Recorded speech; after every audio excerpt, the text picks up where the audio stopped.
Hello, and a warm welcome to our 2016 Fall Sped Ahead series, Results Matter, Closing the Achievement Gap. My name is Clay Whitehead, and I'm the co-founder and co-CEO of Presence Learning. We're the sponsor of this webinar series. I'd like to thank you all for helping make this the nation's most attended online learning program. That's right. Over the last 4 years, we've delivered over 65,000 hours of professional development to special educators and clinicians worldwide. We've also delivered over 1 million online therapy sessions, and we are so excited to see how our speech therapy, occupational therapy, and mental health services are helping special educators in thousands of schools across the country close the achievement gap. And that's the theme for this fall series. After decades of legislation, litigation, research, professional development, and alphabet soup full of acronyms, we have closed this gap only marginally relative to all of this effort. Results matter. But what work still needs to be done to make the dream of full achievement for all students come true? How do we get the results we need so that all children succeed? With those questions in mind, we're kicking off the series with the return of the leading authority on results-driven accountability, or RDA, Dr. Alan Coulter. Alan was here to introduce us to this new federal policy 2 years ago, and he is back now to remind us where we were, where we are today, and where we're going with RDA and special education. It's really, as Alan will talk about, a whole new way of looking at the results we want and need. We're going to continue this series in October with another way of looking at things, using a multi-tiered level of support approach, how we structure instructional services for all children, how we look at the needs of the school from a holistic perspective, and how we evaluate whether the mission of that particular school is being accomplished. Dr. Kim Gibbons will join us to provide real insight into MTSS and how it impacts results and the achievement gap. Finally, we'll wrap up with Dr. Mary Morningstar, who will paint the picture that we would all like to see at the end of special education services, namely that students transition into a world that is accommodating, a world that includes them, a world where they can be successful, employed, and fully functioning members of their community. Closing the transition gap. Now that would be something truly amazing for all of us. Now I'd like to introduce our presenter, Dr. Alan Coulter. Alan was the director of the National Center for Special Education Accountability Monitoring, a project funded by the U.S. Office of Special Education Programs and operated by the Human Development Center in New Orleans from 2002 to 2008. He is currently the co-director of the Data Accountability Center, the principal lead for the TIERS group, and a senior manager at the Human Development Center. Dr. Coulter has served on the President's Commission on Excellence in Special Education and has worked directly on accountability efforts in more than 6 states. He is the recipient of the Child Advocacy Award from the National Association of School Psychologists, a past president of the National Association of School Psychologists, and a past director of the School Psychology Division of the Texas Psychological Association. Alan has provided continuing professional development in more than 45 states and is currently licensed as a psychologist in Louisiana. Alan, welcome back. It's all yours. Thank you, Clay. I'm very grateful for the opportunity to do this webinar. I think that the process that you've been using to build knowledge for people over the past several years is very, very important. During this presentation, I'm going to refer you to resources, including internet links, names of books, etc. All of those resources will be provided to you in the handout. Before I begin, I really need to make a confession. When Clay describes my background, you could tell for about the last 30 years or so, I have been a special education monitor. And I have spent a fair amount of time checking off whether or not things were in compliance. What I'm going to describe today and what we will update is really a totally different way of looking at delivering special education services. I think what we've all learned in the past 40 years is that we really have limited time in order to get the best possible results that we can get for children with disabilities and their families. And this new way of looking at accountability, results-driven accountability, really puts the emphasis the energies that we can place on trying to get better results, measuring those results, giving families and students feedback about those results. So with that in mind, let me now address the three sections that we're going to cover in this particular webinar. First, we will revisit the history of special education, contemporary special education, and how we got to where we are today. I want you to listen with a very critical ear because there are a variety of perspectives, and I'll try and describe those perspectives for you. But a number of those perspectives are now beginning to converge on a consistent philosophy and a consistent way of trying to do things. In part two, we're going to talk about where we are now. In my webinar 2 years ago, we were at the initial implementation of results-driven accountability. Now, states are implementing their plans, so we'll take a look at the steps that were used to develop these plans and how they might impact you today. Then in the third section of the webinar, we're going to make it very personal, because that's when we start to ask questions of ourselves and of our colleagues about where is this going and what is our part in it. How can we, in fact, examine our own practices and what we do, and how can we, in fact, make much more progress than possibly we've done in the past. So let's get started. Let's roll back the clock and remind ourselves where we've been in special education over the last 4 decades and why results really do matter. And think about why we have this enhanced emphasis on closing the achievement gap.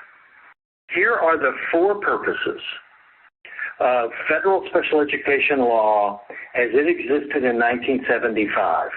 Those 4 purposes continue today in 2016. First purpose in the law, obviously, is to provide a free and appropriate public education. Second, to assure rights. Third, to make certain that states and local education agencies have what they need in order to provide those services. And then lastly, and obviously this will be the emphasis throughout this webinar, lastly, how do we all, federal government, state government, and locals, how do we assure that effectiveness occurs? And the only way we can assure that is to come to some agreement on how it's assessed. President Gerald Ford really didn't want to sign this law. He was very reluctant.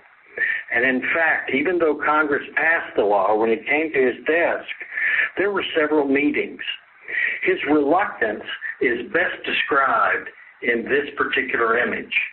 He said, we all can agree that the objective is what it's supposed to be. It's who can argue with the lofty goal that every child with a disability gets what they need in school. And notice what he says. But the real question that we all have to ask ourselves, and it's a question you should ask in 2016-17, is whether or not we can really accomplish that objective. And if you think about that question, that's the question the Office of Special Education Programs was asking itself in 1999 and 2000 when they pulled together a group of what they considered to be national stakeholders and had informal discussions about how was it going in special education. And in doing that, they really were trying to consider this fundamental premise that Congress put into the law.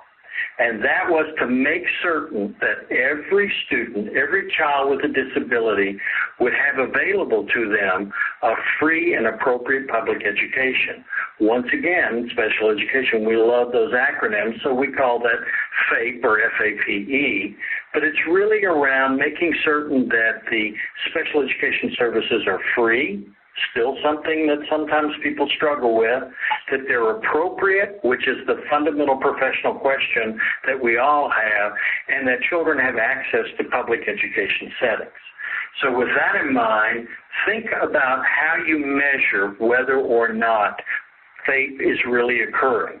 And the very first thing you have to make certain of, which was a fundamental problem in the late 70s, and that was, were we locating, identifying, and serving all the children that had disabilities? And that's what we call Child Find. And that Child Find initiative, I think we all can agree now, based upon the data, that has worked very, very well. And when you look at these data, you'll see that, in fact, we started out in 76 and 77 with approximately 3.5 million students with disabilities. We've now grown over the past 40 years to almost 7 million children with disabilities. We had a slight dip about 2004 to 2005, but it's gone right back up again and continues to grow. And it continues to grow primarily in areas of attention deficit hyperactivity disorder. There's also been an increase in children with autism spectrum disorder. So you can see from these national data that on the whole, looking at it from that perspective, that in fact Child Find is working. The second purpose for us was the due process requirements of the law, that when conflicts occurred, when there were disagreements that could not be worked out, that parents had the right of due process. From 2004, 2005 to 2011, 2012, the most recent data that we have, the number of disputes have progressively decreased. That's important to point out when you look at this image. The dark blue line at the bottom of the graph is all of the other states with the exception of 3 entities and the number of disputes. As you can see, the number of disputes relatively has been small, and in fact it's stayed relatively stable. More importantly, even disputes in the high dispute states like New York, like the island of Puerto Rico or the District of Columbia, even that number of disputes has decreased significantly. Third purpose was to look at, in fact, how the federal government could take on a major role in assisting states and local school districts in providing that free, appropriate public education. Congress gave the federal government resources in the formation of a technical assistance and dissemination network. That technical assistance and dissemination network exists today, and in fact, as you can see, every state in the country, every governmental entity responsible for implementing the Individuals with Disabilities Education Act has access to technical assistance. And all of those technical assistance entities offer those services on a virtually free basis. All school districts and states have to do is to volunteer or indicate a need for that particular service. The fourth purpose in federal law, which is the one that really caps what we're going to be talking about today in terms of results-driven accountability, is to assess and assure the effectiveness of the efforts to educate all children with disabilities. Now, in doing that, we all have a perspective, and that perspective is in some respects framed by the role that we play in providing special education services or in being a recipient of those services. This image really depicts that, in fact, as you look at any requirement within the law, you look at it through the lens of the role that you play. The Office of Special Education Programs, in effect, flies at about 50,000 feet. So when they make determinations about whether or not states are in compliance, they're doing it from a national perspective, looking down at a state level. When they make those determinations, as we'll point out later in this discussion, that in no way guarantees that every district in that state is in compliance, every building within a district is in compliance, and every classroom or every student receiving services within a classroom that has an IEP. The perspective that you take is really important. Differences in altitude of looking at the effectiveness of special education, it affects how you're going to evaluate special education services. To assess that effectiveness, however, we always do what's called monitoring.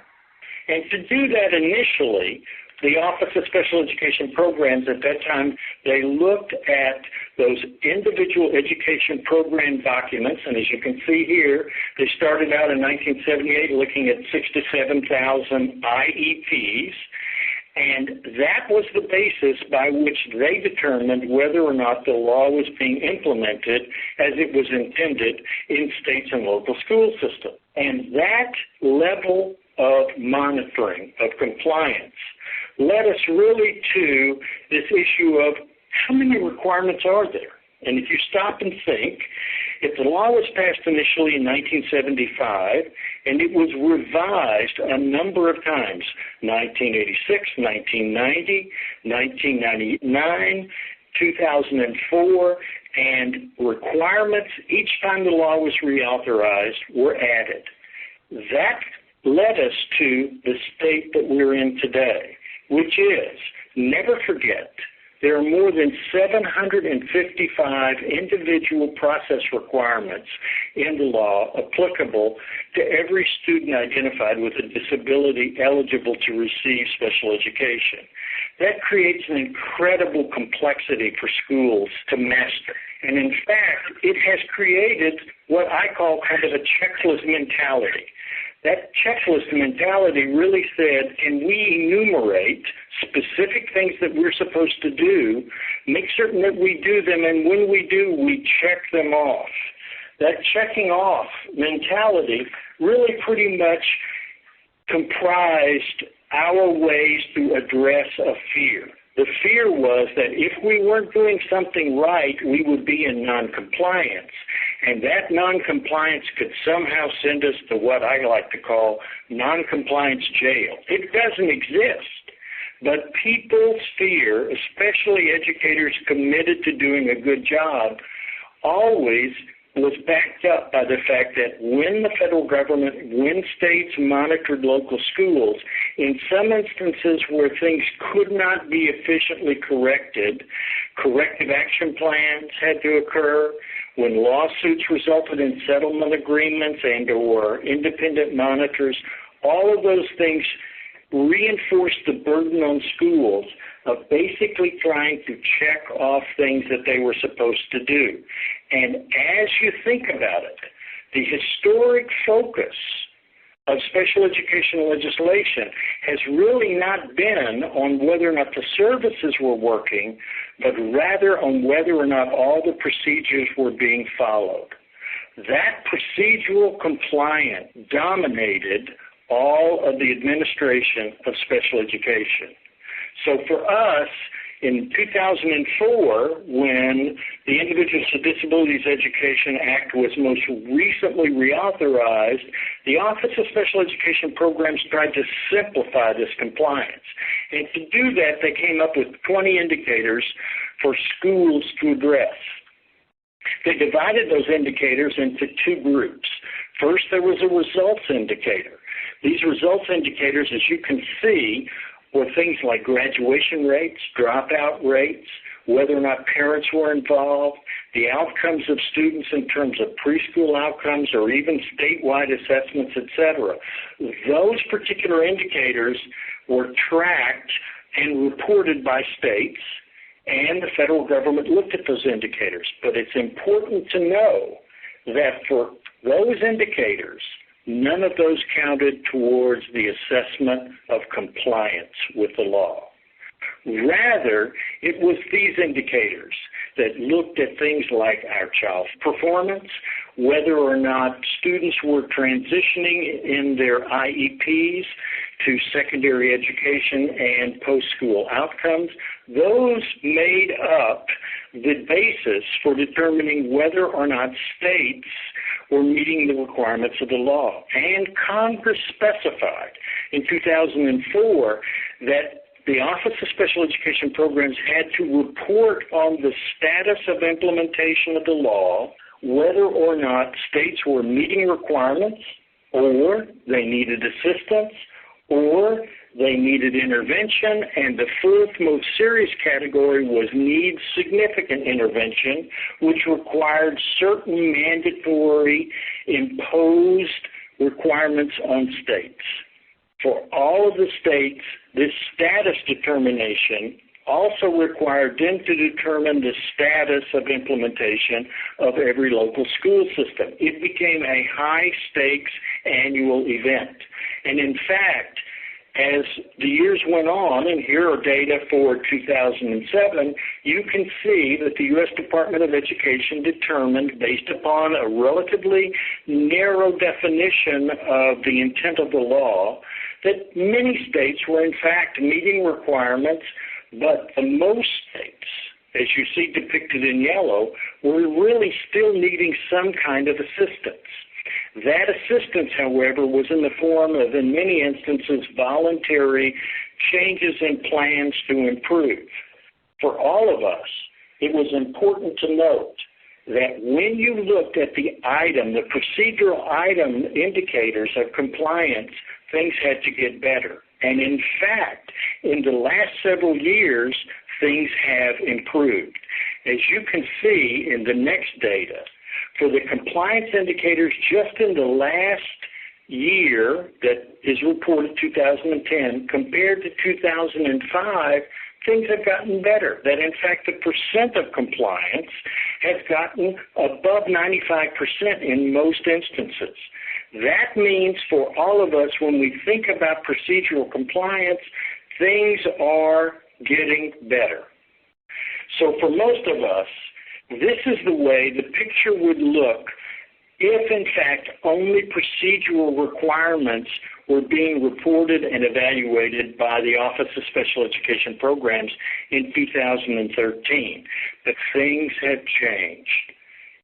Never forget that while there are 755 procedural requirements in the law, compliance does not, in fact, assure that you get better results.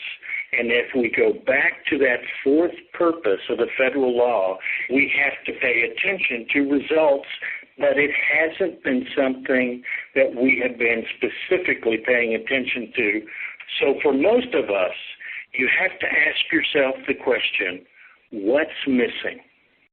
What I'd like to describe now is results-driven accountability and the reasons that the shifts are being made.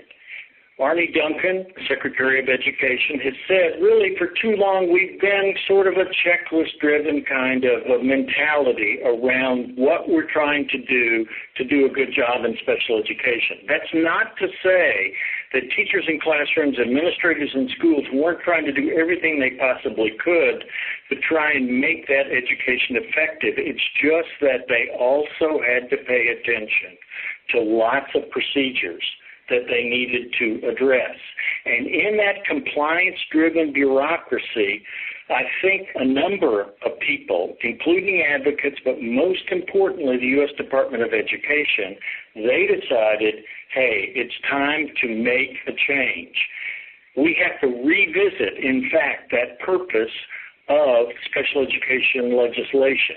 It's really about that national policy of preparing individuals with disabilities through schooling for independence, economic self-sufficiency, and really being meaningful contributors to their community. In doing that, the Office of Special Education Programs, the Department of Education, is now shifting its emphasis to really improving educational results and functional outcomes, while at the same time obviously requiring those particular things in the law that schools have to do. Part of the foundation for this is really looking at what has happened in all of our efforts to provide special education services and comparing that to what happens with students that don't have disabilities, those students without IEPs. As you can see, in the National Assessment of Educational Progress for last year's data, 2015, the first two columns are students with IEPs. Those are the percent of students, for instance, at fourth grade, 10%, who achieved a score of proficient or greater, compared to, if you look at the last two columns, students without IEPs. So it's fourth grade, 10% of students with disabilities were proficient and above, compared to 30% of typical students who were proficient and above. Notice that 14% of fourth grade students with disabilities were proficient and above, whereas 35% of other students were proficient and above. Looking at these data, and these data have been consistent for almost the entire history of the implementation of the Individuals with Disabilities Education Act. This is what is classically called achievement gap, and it's achievement gap for students with disabilities. Achievement gap for students with disabilities are a very important component now in the Every Student Succeeds Act, the new reauthorization of Title I. So it's not just about special education accountability, it's actually about accountability for schools in general, looking at the gap between those students that have disabilities and those students that do not. Notice these data as you see them over time. This is the NAEP data, National Assessment of Educational Progress, from 2002 up through 2011. That gap has continued. It continued through 2013, and you've just now seen the data for the gap in 2015. It really leads to a level of cynicism about what's going on in special education. And it's that cynicism that results-driven accountability wants to address. We have to adopt a much more positive attitude towards the way in which we want to achieve results. This I put up for you just because in many instances, the way in which we even structure our goals for students with disabilities and what they should achieve can sometimes provoke a certain amount of cynical humor. More importantly, Mary Morningstar is going to talk to you in her webinar about whether or not we're achieving the goal of transitioning students into the world of work. Take a look at the data on graduation. Notice that the national average for students with disabilities is 63%. Now, once again, cynically, you can say, well, whenever we identify a student with a disability, we ought to inform the parent that now their student is going to have about a 2 out of 3 chance of getting out of school with a high school diploma. That's a very cynical view because, first of all, that's a range. There's a range of 83% of students with disabilities exiting with a diploma 4 years later, down to 28%.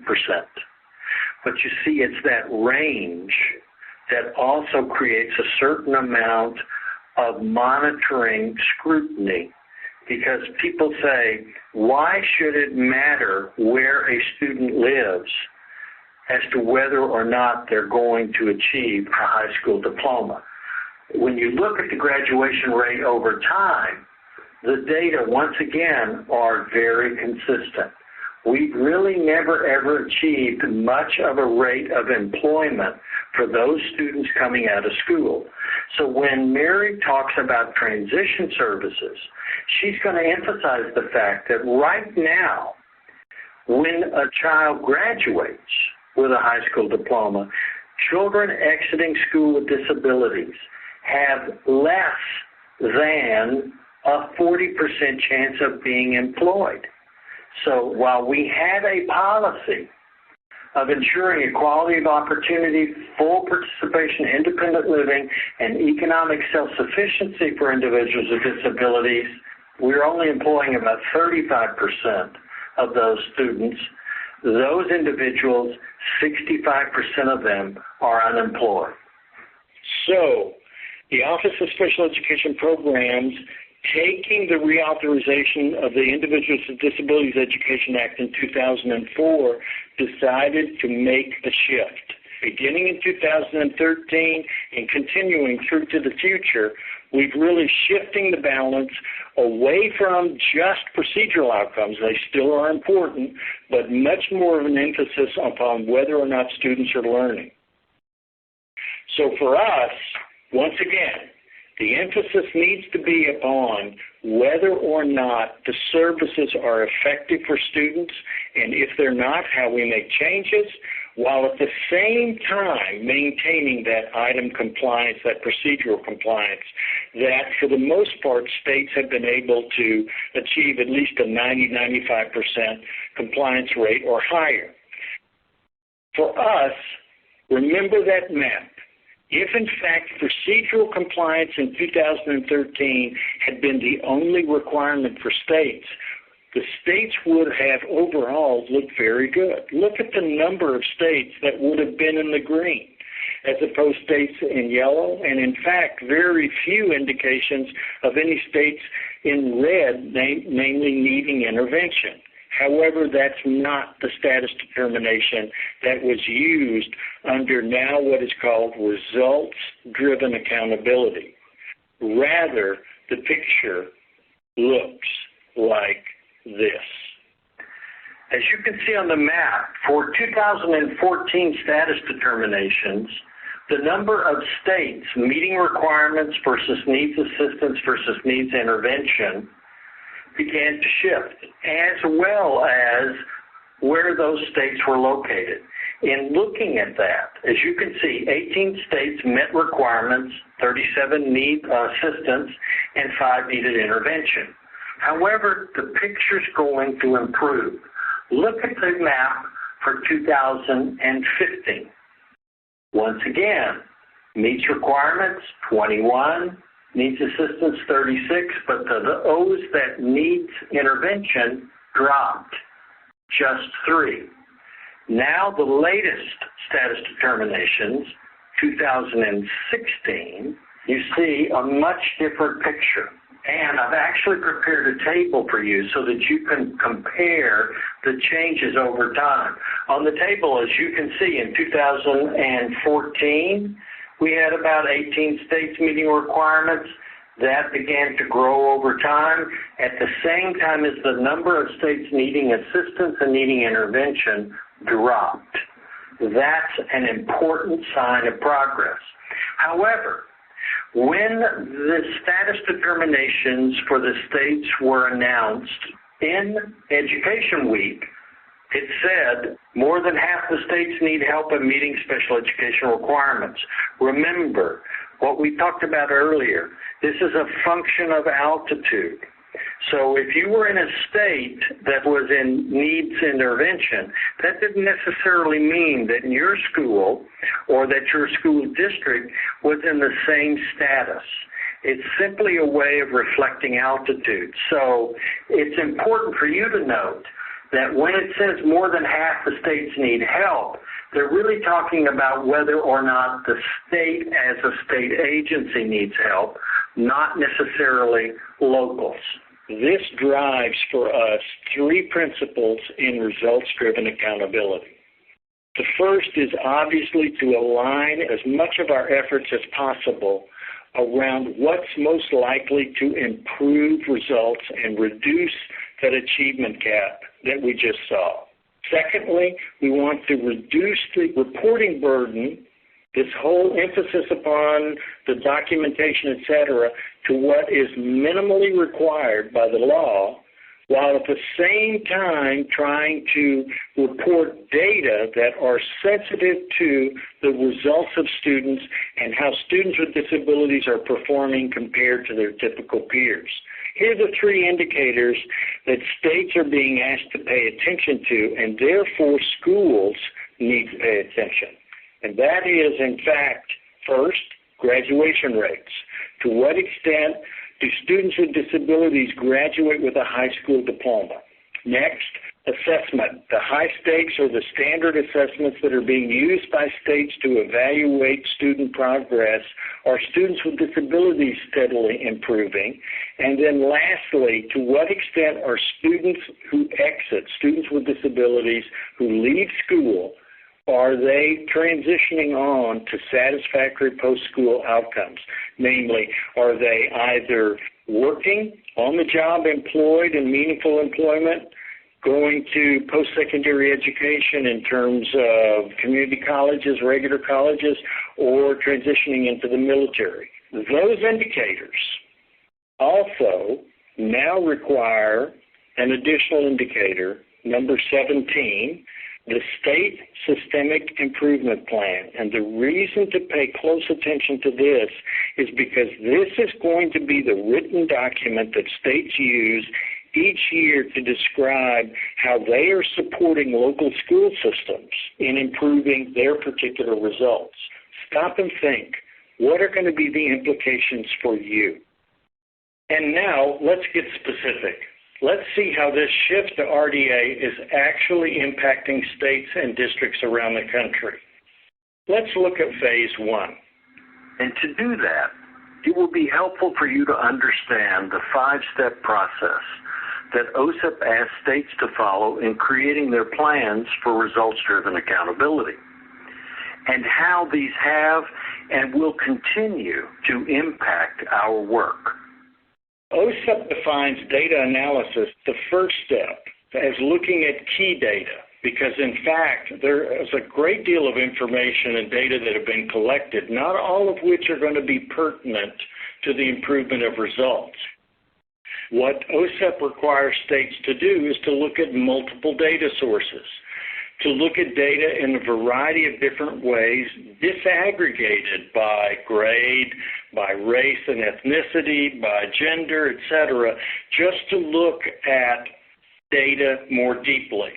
However, educators have been particularly keen in questioning the quality of data that is sometimes collected in schools. So OSEP asks states to examine the quality of each data element and to make a judgment about whether or not the quality of the data are sufficient to actually draw a conclusion. OSEP gives one particular caution, and that is data have been collected over the last 9 years related to compliance and whether or not citations are given at a district level, what are the most frequent citations within different categories, and whether or not corrections have been made. Data about compliance is just as useful in many instances as results-driven accountability when trying to determine exactly what the target's going to be. Lastly, and I'm going to give you some good examples of this, states are asked to look at trends and patterns in their data. To do that, let me take you to the state of Alabama. Alabama has done a very good job of looking at their data. So as you can see, for students with disabilities, 2012-13, reading and math, you're looking at participation rates for students with disabilities very high, a good sample, in other words. But look at the performance of students. Notice that 48.67%, 47.25% were actually proficient. Now, that's data for students with disabilities. So you're looking at performance where about 1 out of 2 kids is actually performing at the level that we would expect. Alabama took a few more steps, however, in looking at their data. They also examined data in terms of one group over continuous years. So what I've highlighted for you here is the same group of students in 6th, 7th, and 8th grade, in other words, beginning in 2010, ending in 2013. And as you can see, as students with disabilities were entering that middle school set of years, their performance began to drop. That particular trend is very, very helpful in looking at what should be emphasized. Look at another data point. This is the proficiency data for students with disabilities in the state of Alabama within the same year. So, for instance, this is 2011-12. As you can see, 6th graders, 7th graders, 8th graders, compared to typical students, the drop is progressive. Even though typical students are dropping, they're dropping not quite at the same rate, but it's the gap. It's that emphasis on the gap that, in fact, results-driven accountability is trying to target. If you look at the next year, 2012-13, same trend, 6th, 7th, and 8th grade, same level of gap. So that's a little bit about achievement performance. Now consider another important variable, diploma rate. I'm going to give you data now from the state of Idaho.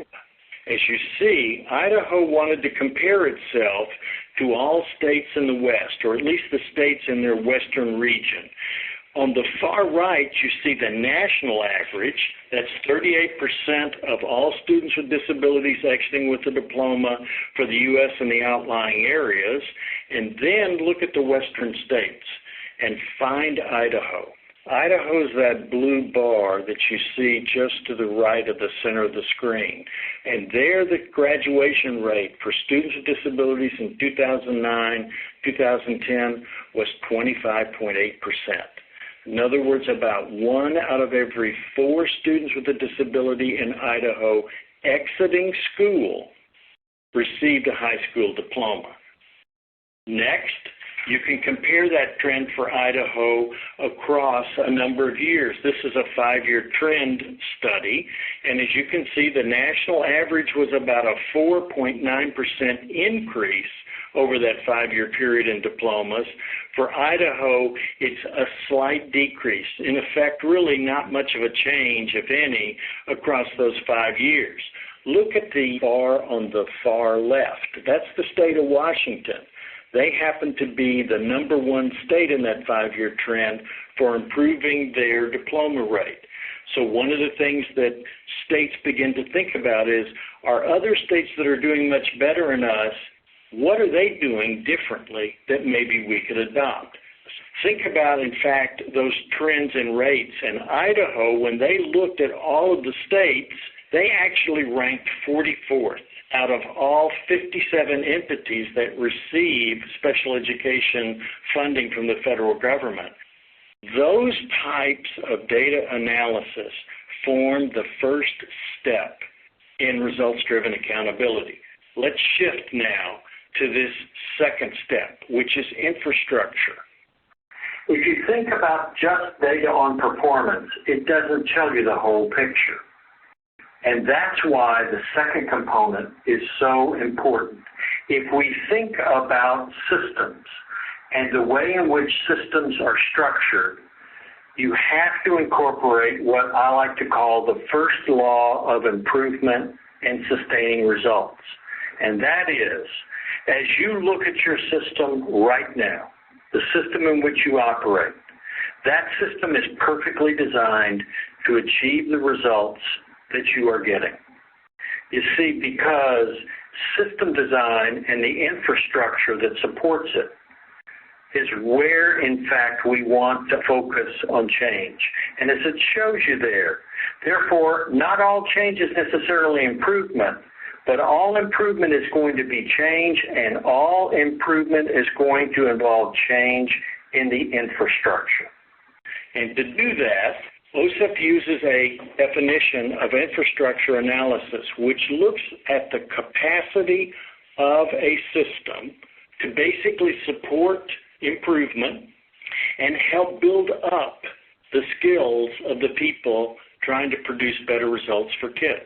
And as you can see on the image, it talks about the different components, which can be finance, it can be the standards used, it can be the amount and frequency of the professional development, technical assistance that's provided by other projects, by State Department personnel, et cetera, as well as the accountability system. How do all those things come together as an infrastructure to support better results?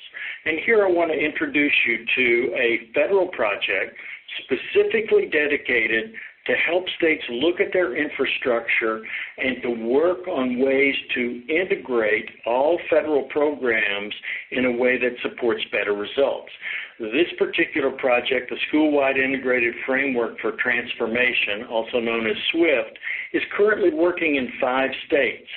And as they help the state look at the way in which it's organized, as they help 4 school systems in each of those states look at the way that they're organized, they're really working to try and make all those resources as integrated as possible. Here's an outcome for that. If you look at the new organizational chart for the Oregon Department of Education, you'll notice that they've organized all their programs into what they call an Office of Learning. You don't see a title for special education. You don't see a title for Title I or bilingual. All those programs come together in an integrated fashion. And in fact, you will see an increasing trend across the states at looking at their infrastructure in ways to answer the question, how can we organize ourselves to get better results? That Office of Learning is an absolute key to local school systems to approach and use their resources flexibly to do better for students and families. Let's move on now to the third step, which is the state-identified measurable result.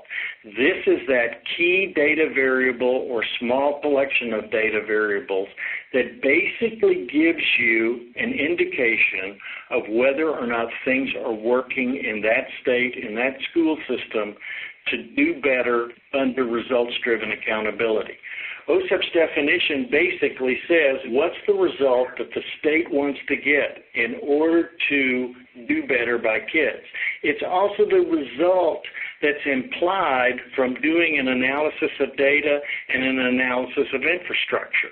It has to be a focus on outcomes. It has to in some way be a measurable result. It can be a single measure or a cluster.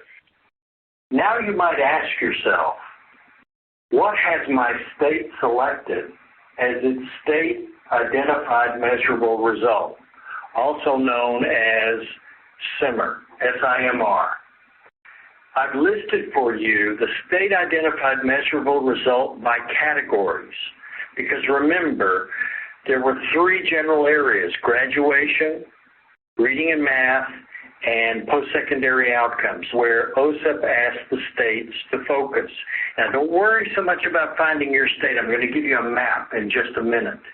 But as you look at those states, think about which states are left.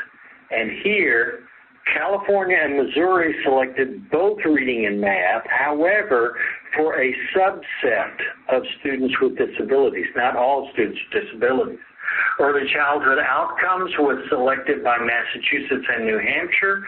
And wait a minute, didn't I say to you that OSEP had recommended only 3 areas?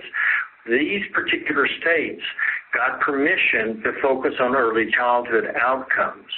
And then lastly, post-secondary outcomes or post-school outcomes. And as you can see, Alabama and the Bureau of Indian Education selected post-school outcomes. When you think about the scope of the SIMR, how specific was it? Was it narrowed down or was it fairly broad? As you can see there, 31 of the states selected something that was particularly limited, while 25 states were much more ambitious in terms of giving a broad state-identified measurable result. And 3 states it was a little bit hard to select. Now find your state. In green are the states that selected graduation. Yellow are the states that selected reading and literacy. Orange is math, and as you can see, because there's just a very few for either a combination of reading and math or early childhood outcomes, I just lump those together in others. But as you look at the country as a whole, notice how our focus is going to shift towards what are the results that we are getting for students with disabilities. And as you think about the state-identified measurable results, think about the variations that you're going to see in your state's SSIP versus other states. So for instance, in variations, we looked at child-level variations in terms of the type of disability, the disability category, the race, ethnicity, because in some instances, for instance, Minnesota focused on Native American children, the gender of students, whether or not they were English learners. In California, they selected reading and math for English language learners, and looking also at poverty status, as well as narrowing down to particular grades or particular ages. The most important theme to remember in the state-identified measurable result is focus, focus, focus. What is it that we are focusing on in order to hold ourselves accountable under results-driven accountability? And in some instances, not the entire state was included, because as a way of narrowing it down, they looked at selecting particular districts. So with that in mind, you can find your state's systemic improvement plan on the state's website. The Office of Special Education Programs requires the state to make their SSIP publicly available, and you can do it with a relatively simple internet search. Here's California's, for instance. While it says that it's a California State Board of Education agenda, the focus of that agenda item was the SSIP, and what follows immediately behind it is 30 or 40 pages of description about exactly what California's SSIP is, how it fits into OSEP's accountability system. And so OSEP has a website. A number of the national technical assistance centers that we talked about early on in this webinar, a number of them are focused on helping states achieve the objectives, the goals, to implement the theory of action that we talked about relative to the state's SSIP. The next step in the process is coming up with ways to improve. And here the emphasis is on coherence. When they say coherent improvement strategies, that word was not added idly. The coherence that they're expecting is really a coherence across resources. They're not just talking about, once again, this issue of special education only. No, it's how are you using all of your resources to get better results. They're looking for how data analysis would lead you to a particular conclusion and a very clear definition of that improvement. To do that, I'll give you an example from the state of Alabama. Alabama's highlighting a project that they funded through their special education funds, specifically for professional development, a project that they call Closing the Gap.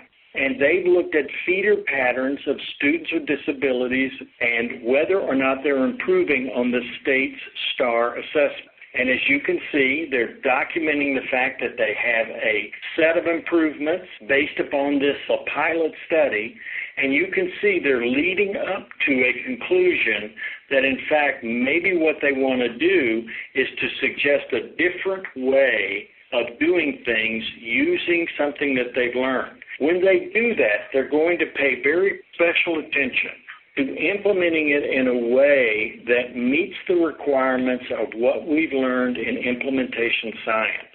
So as you think about your improvement strategies in your local school system, as you think about what the state is doing, know that there's going to be an increased emphasis on the part of the Office of Special Education Programs to use the principles of implementation science and what they call the drivers, the things that make certain that the improvement strategies that you use stick, that they sustain themselves over time.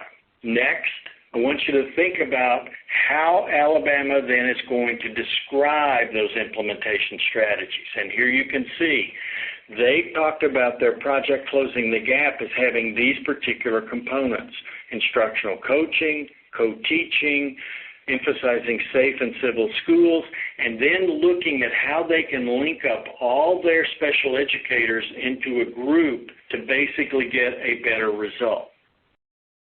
The last step is a theory of action. It's that if-then statement. It basically is going to describe that if the strategies that have just been talked about, if those are implemented with fidelity, then what's going to happen? And here, because I've shown you data from Alabama, I've shown you their improvement strategies, I'm going to show you their if-then statement. Their if-then statement basically says that if students with IEPs receive that instruction, if they get appropriate supports in transition, then they're going to be able to achieve positive post-school outcomes in higher education and competitive employment. If you'll recall the analysis of data that I showed you for Alabama, you noted that the drop in performance for students with disabilities started to occur in middle school, and that trend continued. You've also noted that there was a substantial gap between typical students and students with disabilities. That's what this if-then statement is seeking to address. So, let's review each of the 5 steps. Data analysis plus infrastructure analysis leads the states to select the center and to formulate improvement strategies to implement a theory of action. That work in making it happen has been the focus of RDA up to now. And that wraps up part 2 of today's webinar. Let's move into the third and final section before I take your questions. And in this part of the webinar, I want to make it personal. I want you to think about everything that we've talked about up to now and to begin to focus on your own situation. Ask yourself a key question as you think about where we want to go next. Ask yourself this question. Results-driven accountability and systemic state improvement plan. What's really in it for me? And as you do, remember, adopt a positive perspective. Ask yourself, really, what are the possibilities? What are the potential? And then let's focus down and think about, for yourself and your school district, really, what are, in fact, the opportunities that results-driven accountability has for you? You may, in fact, be in a district that the state has chosen as part of its SSIP. You may be in a school with an age group or a disability group of students for whom the state has already targeted to achieve better results. If not, you have a great opportunity to use the same methodology that OSEP has asked the states to adopt, a methodology that is research-based, backed by implementation science, with very encouraging results up to this point. As you start to narrow down and think about your opportunities, here are some questions that I want you to consider. First of all, look at your state and how it's rolled out, the information around the state-identified measurable result.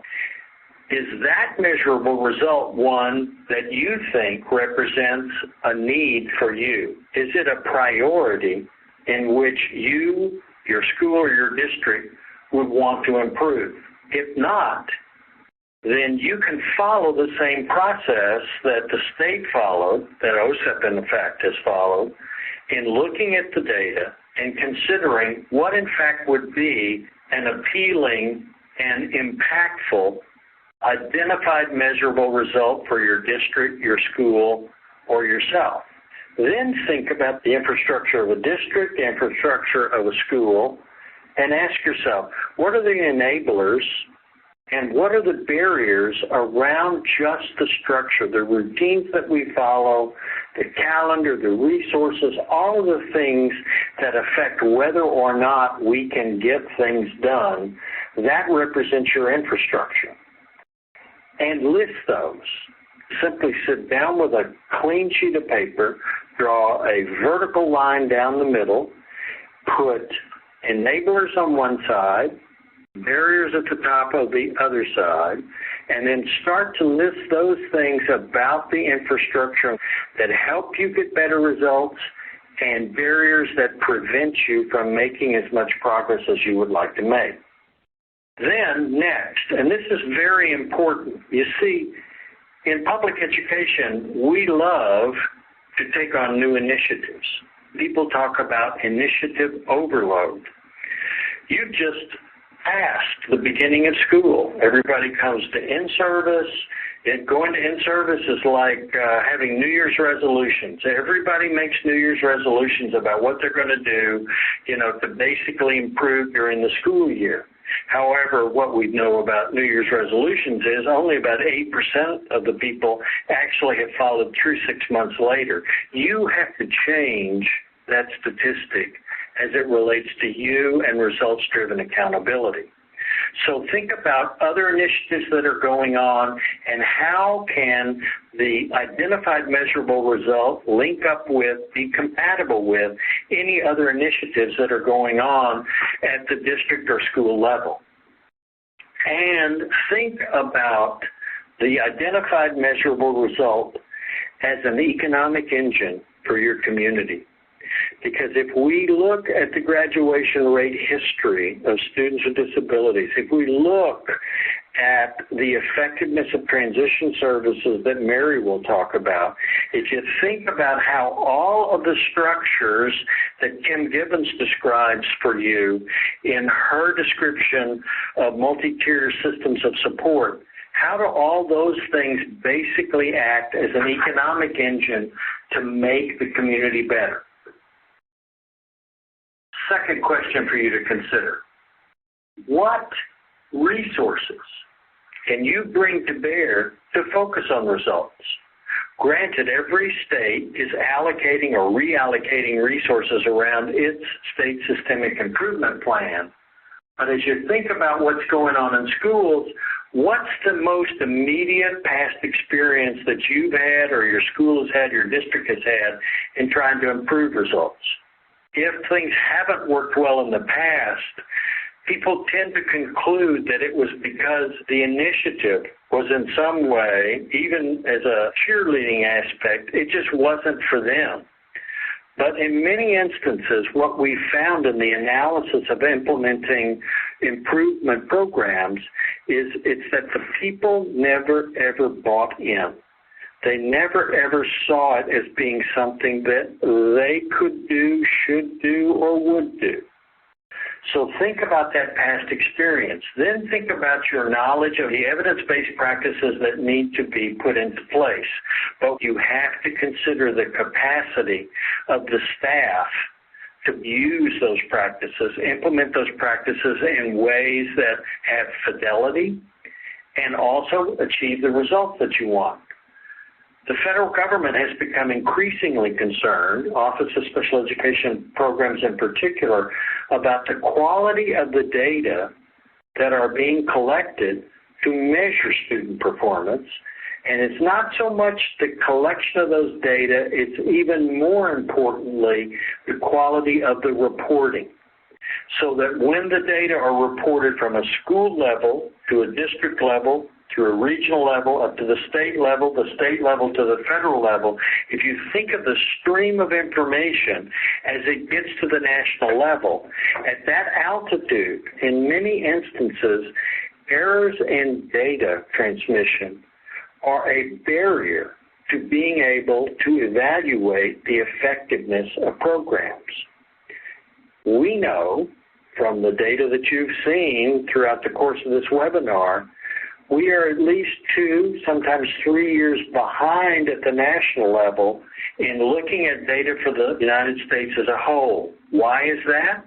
The problem is the cleaning up of data errors that are discovered at the national level as transmitted by states.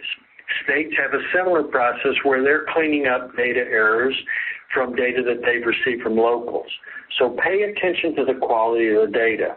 Lastly, the most important resource at the local level is access to continuing professional learning.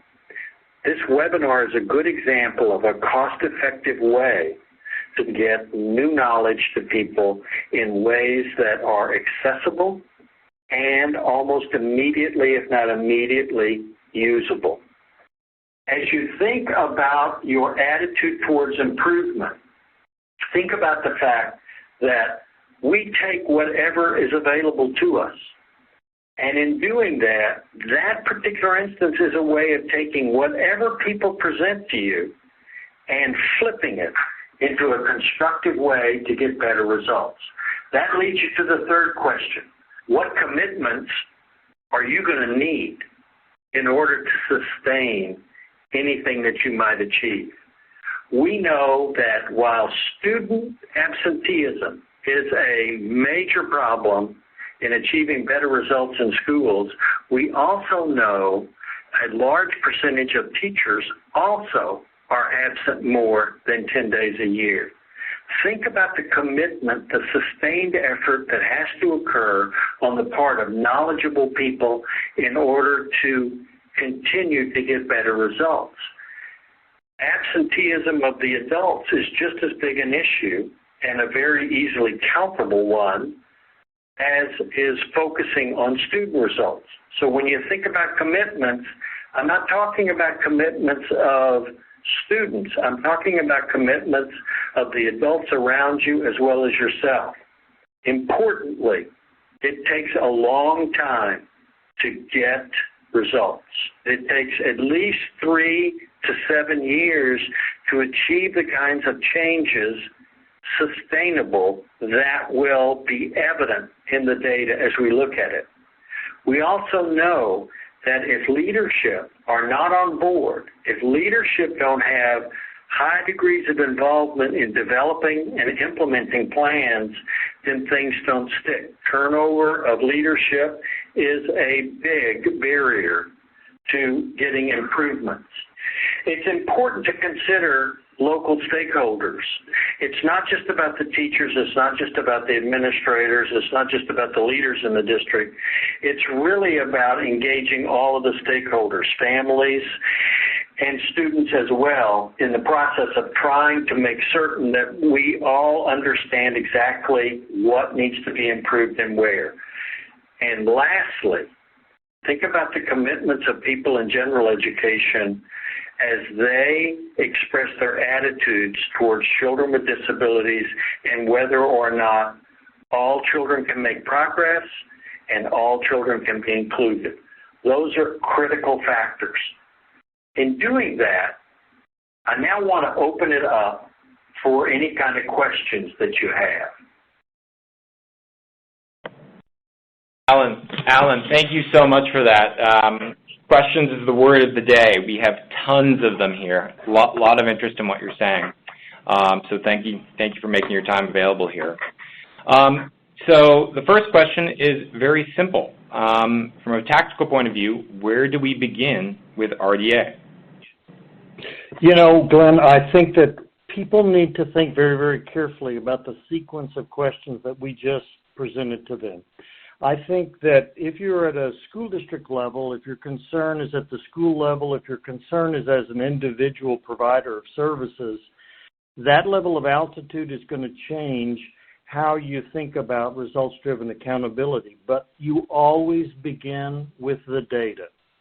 So when we talked about the data analyses that went on to establish the SIMR, et cetera, if people look at the SIMR for the state and it doesn't match their own particular need in terms of what they're trying to achieve with students, then they need to select a result, something that's going to be their North Star as they think about how they're providing services. Now, while we've had a considerable emphasis throughout this webinar on the word result, that does not in any way depreciate or minimize the importance of using evidence-based practices to get there. So where you begin with data that is of concern to you that reflects a measurable result. Okay. So, I mean, data is really the watchword in a lot of ways, which ties very, very directly into the next question we have from the audience. And they say, what data do we need to be using to set up our students for success? And so, you know, let's follow that. So if you've selected your data that is going to be your measurable result, you also need to come up with measures, at least one measure, of what's going to constitute reasonable progress. And in our business, we really have to select measures that are reliable and valid. Professionals typically use a mixture of data as well as professional judgment, but there's no room in the measure for differences across people. So we need measures that are reliable, measures that no matter who is doing the administration, if they follow the instructions, the measurement, the metric is going to be exactly the same.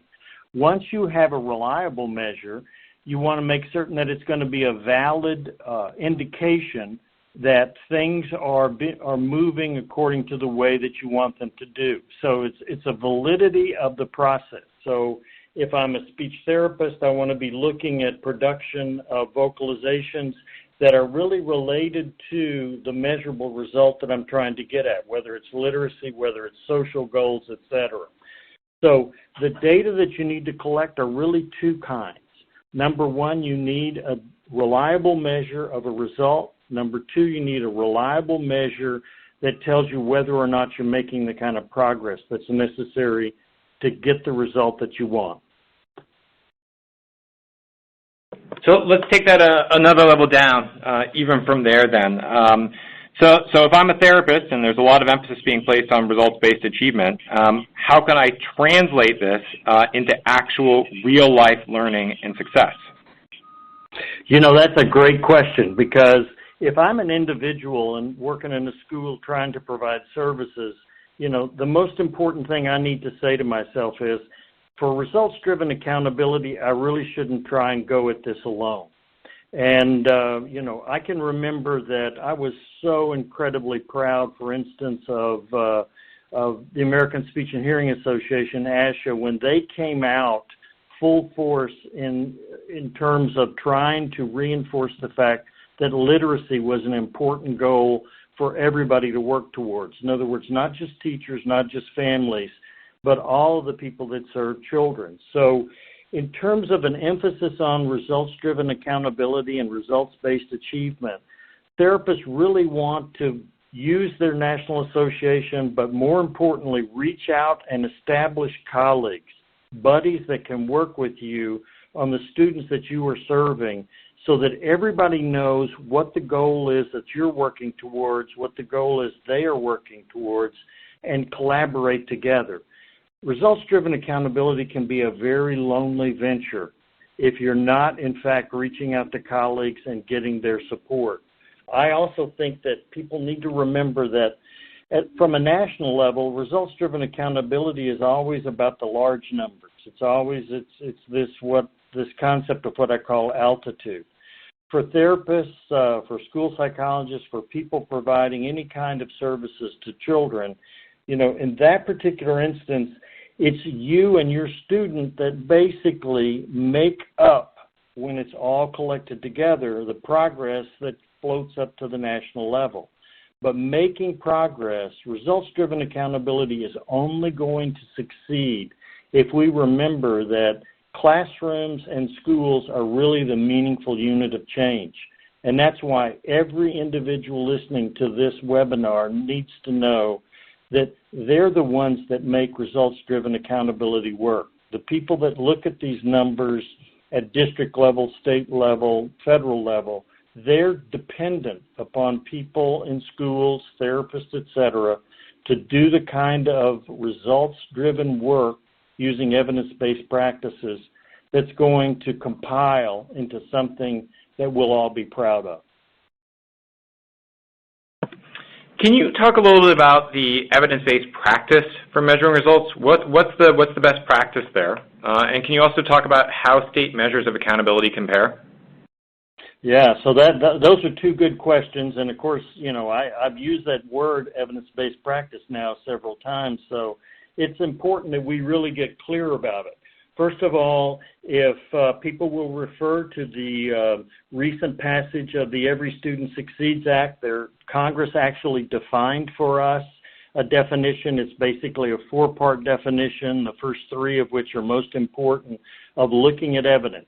We've shifted away from the definition of research-based practices to one of evidence-based practices. And in the material that we've given you, we've actually referred you to 4 different clearinghouses where you can find examples of evidence-based practice, including the evidence that essentially verifies the fact that if you use this practice in this particular way with these particular students, you have some assurance that if you do it with fidelity, that you're going to get the result that you're intending to get. And so when we talked about those 4 centers, we talked about the national database that the Pew Charitable Trust operates, which actually accesses a number of databases.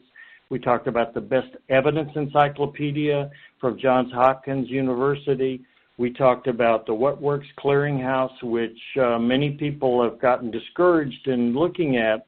And I have to tell you that just last week, they changed their website. They've got a new face page, etc., and it's in fact getting better.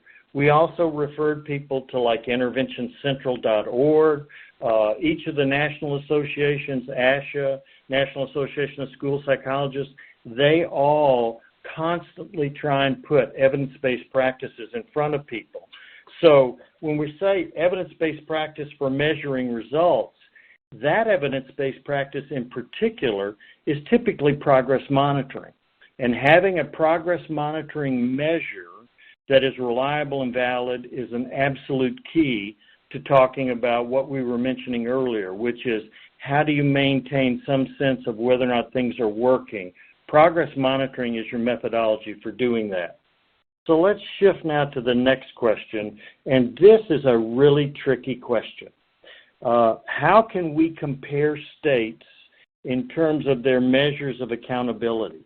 Typically, people truncate that question by thinking only about the achievement measures that a state is using. And we know from the National Center on Educational Outcomes, from a number of other sources like Education Week, that it is a very difficult comparison to make one state to another in terms of actual student achievement.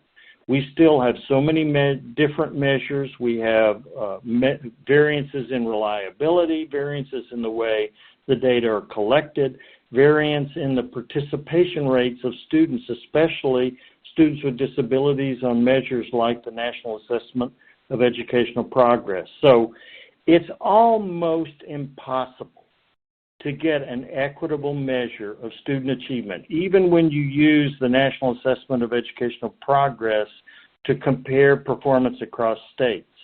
And it's actually not the best way to think about accountability in state-by-state comparison. Because if you think about the methodology that the Office of Special Education Programs uses, they don't just look at achievement. They look at a number of other factors. And so when we mention in the webinar that you could go and you could look at a state's rating by OSEP on its accountability system, I'd refer you back to OSEP's website. And you can look at your own state and get OSEP's opinion about how well they did on the indicators that we described around the implementation of the Individuals with Disabilities Education Act. That's probably the most equitable way to compare accountability across all the states. When you do that, remember, this is really important, remember that that's just a state viewpoint. It's not a viewpoint about any school district in particular. It's not a viewpoint about any school or any student. It is a very high altitude assessment of accountability. Thanks. So there was a lot in there, both about measures of accountability and best practice for evidence-based practice for measuring results. Can you just boil it down just to even something more basic for us, and some of our listeners are asking this, which is, what is the best way to show student progress? Yeah, and you know, as I listen to you, the operative word there is show. And so the most important thing to think about is how are you going to visualize for people the measures that you use? And there's a whole science around how you show your measures and how you show student progress. Progress over time is best depicted as a line graph using the same measure over time. There's a whole science, as I've just mentioned, of visualization of data. And I would encourage people that when they select a progress measure, that is reliable and valid, that they also pay very good attention to how they're going to display those data and depict them visually, because we are much faster at interpreting data that we can see graphically than any other method. So I would refer people to a number of websites around data visualization. While OSEP has funded some sites, there actually is a much, much broader science around how to display data in a way that others, including ourselves, can interpret data very, very quickly. All right, I think we only have time for one more question here, unfortunately, but it's one that is very near and dear, I think, to all of our hearts. And that question is this: what strategies are most effective in closing the achievement gap for students with special needs? If the achievement gap is in terms of literacy, then I think we know now a number of evidence-based practices that we can use to close the literacy gap. If it's math, we also have, and I've referred you to those websites. But here is the thing that we have to pay more attention to. We know that the services that we provide have to be delivered in sufficient intensity and duration in order to produce an effect. When we make decisions about how many minutes we're going to serve a student, etc., we need to make those decisions about minutes based upon the individual need of the student and what the evidence tells us it will take to move them from where they are to where the gap no longer exists. When we make decisions about duration and intensity of intervention based only on administrative conclusions, we're never, ever going to close the achievement gap for most of the kids that we serve. We've got to get better at making those individual decisions to ensure intensity and duration.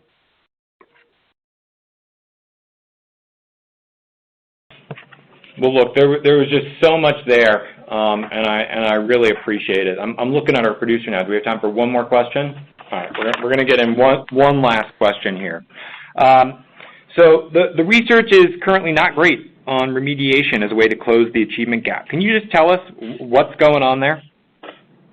Yeah, you know, remediation is a colloquial term. It's not really one that has a reliable operational definition. I think we're much better if we don't use the term remediation. Quite frankly, special education is a term that doesn't have a science base. So when we talk about interventions, then I think we can see that there are interventions that definitely make a difference. They make a measurable difference.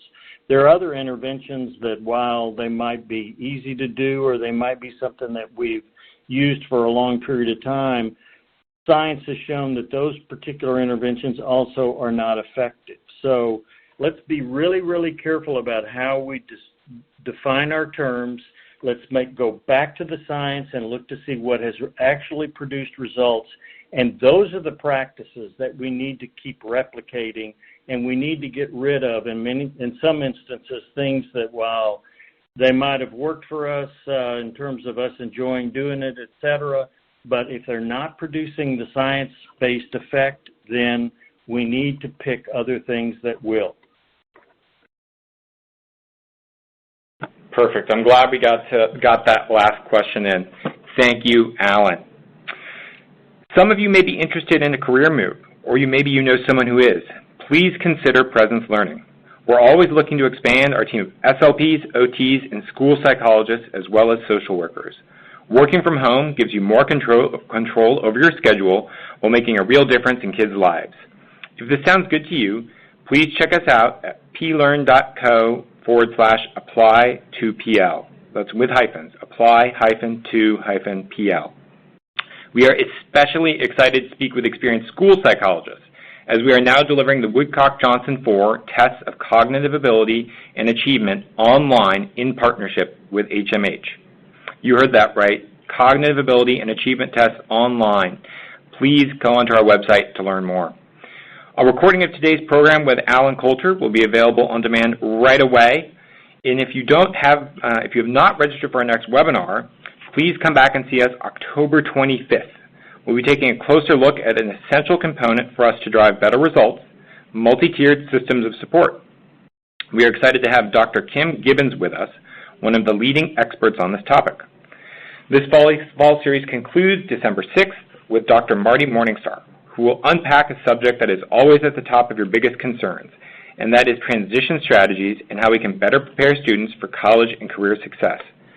Don't miss this one. It's going to be a great one, and I think a huge crowd with some really good questions too. If you'd like a certificate of attendance, please stay online and take a short quiz covering today's topic. At the conclusion of the program, we'll present you with a quiz as well as the survey. A score of 80% or higher on the quiz gets you an email with a link to your certificate of attendance. If you don't pass it first, keep at it because retakes are allowed. ASHA members. We submit your attendance information to ASHA right away, but it may take a few weeks for them to update your records. NASP members. Your certificate will contain the information you need to self-report for CPDs. We will also send you an email follow-up with a link to the recording of this webinar and its associated materials. I encourage you to share this link with your colleagues and invite you to tap into our huge SPEDhead archive of nearly 40 professional development programs from our expert faculty. And again, thank you to all of you who listened in today for taking time to be part of our programs. All of us here at Presence Learning are deeply committed to helping you close the achievement gap, and part of that commitment is bringing you advice from the world's most respected experts during our professional development webinars. Finally, if you'd like more information about Presence Learning, or you'd like to see a live demo of how online speech therapy, occupational therapy, behavioral interventions, and mental health services, including the Woodcock-Johnson test of cognitive ability and achievement online, just email us at schools@presencelearning.com or visit us on our website, presencelearning.com. Thank you all for making us a part of your day. We hope you have a wonderful one.